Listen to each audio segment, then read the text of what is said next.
গরিব রাষ্ট্রপতি, আমার মানুষ কাজ করে খেতে চায়, আপনি G2G গভর্নমেন্ট টু গভর্নমেন্ট পাঠানো হয়েছে। 40,000 টাকা প্লেন ফেয়ার করে এসেছে। তারেক রহমান সেখানে ফিরে এসেছে।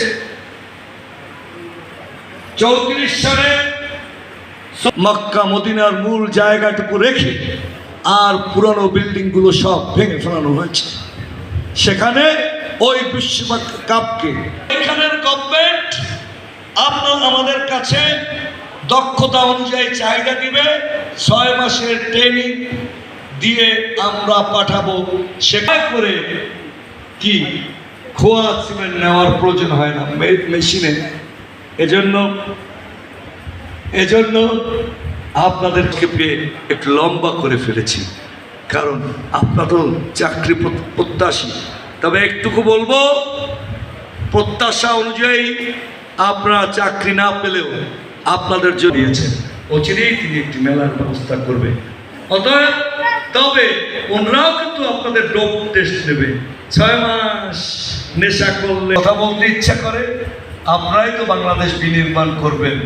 আমার ভাতিজা গাজী ওয়াহিদুজ্জামান ইতিমধ্যে আমাকে একটু ছোট্ট নোটিশ দিয়েছে। তো আমি আর কথা দেশের বাইরে পাচার করেছে, অর্থনীতি নষ্ট করেছে। তাদের সময় মালয়েশিয়া গভর্নমেন্ট 1,40,000 টাকা মোট খরচে কর্মী নিতে চাইলেন। সেই পরিবারের হাত থেকে ঘুরে সেই টাকা হয়ে গেল 5.5 থেকে 6 লাখ টাকা। জন্য আজকে আমরা এই মেলা আয়োজন করছি। জানি না কতটুকু সার্থক হতে হবে মেলা, আমি একটু বুঝি।